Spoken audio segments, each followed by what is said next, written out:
I lost close to 50 pounds in 5 months. As you can see in the thumbnail, it's a pretty impressive transformation. It's not the best transformation in the world, but as you can see, it's impressive, at least for me. And there are many things that I learned during this journey. First of all, you need to hit the caloric deficit whether you like it or not. Either through cutting carbs, cutting fat, or whatever it is, it's just cutting calories. For me, what worked for me it was I ate light during the day, then I ate a heavy dinner.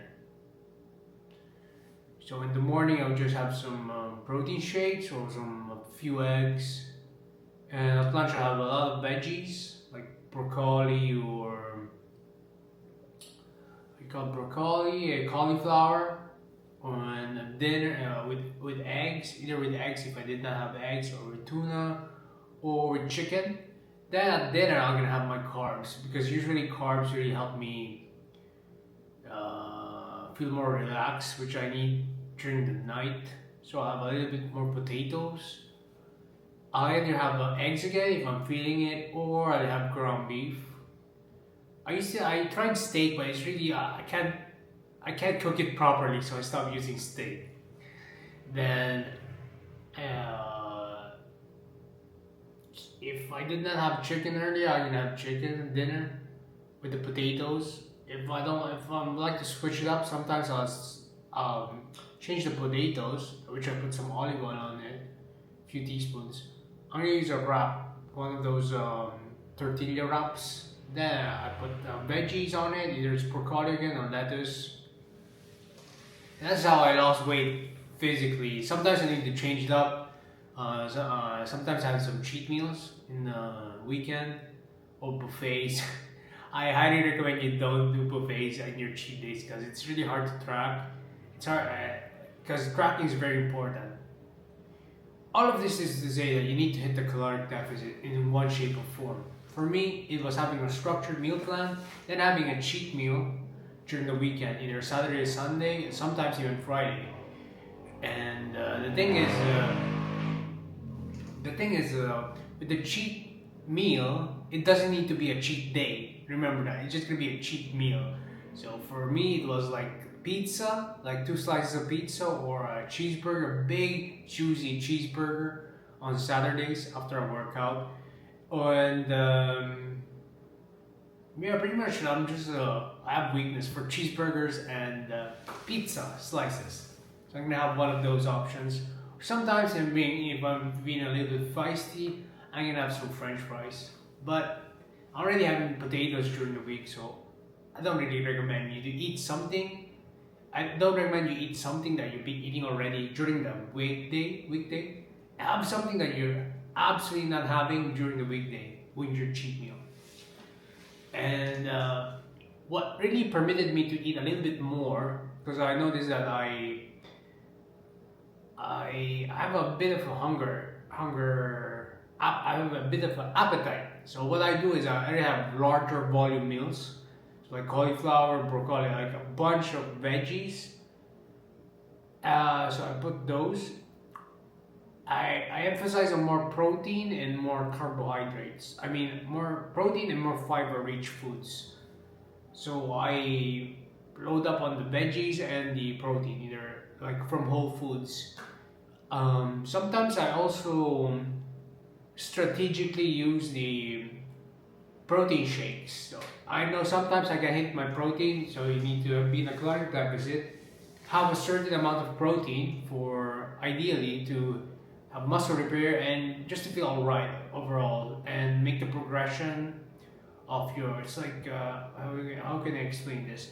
If you just diet and you don't hit your protein goals, most of the time you're gonna lose a little bit more muscle than just fat.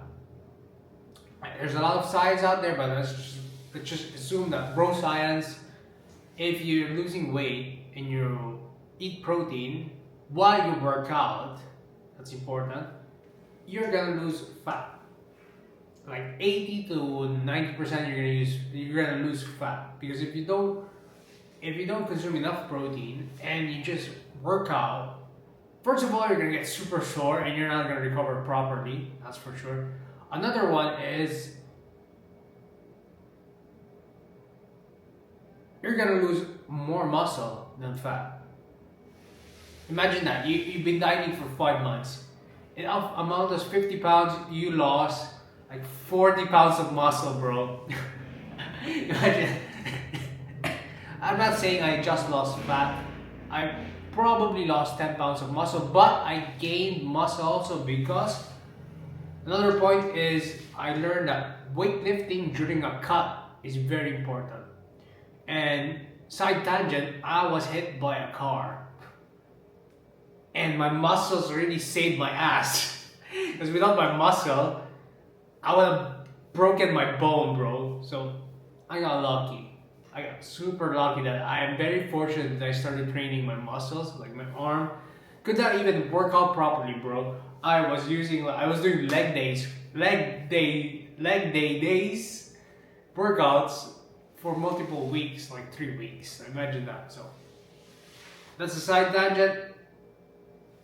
Workout with moderately like hypertrophy style training or even slightly towards the strength training, not powerlifting. That you're gonna gain strength, but you're not gonna gain muscle. In my opinion, I can't really gain muscle with powerlifting, but with strength training, which is different. For powerlifting, you're doing 1 rep maxes, 2 rep maxes. With strength training, I'm ideally hitting 4 to 6 reps for my heavy sets, like heavy exercise, like weighted chin-ups, bench presses, and machine presses, etc. And shoulder presses. But with strength training, I also do like 4 to 8 reps max. 10 if I'm really trying to push it, because sometimes there's not enough weight dumbbells in my gym, so I need to add reps or just lower the rep movement.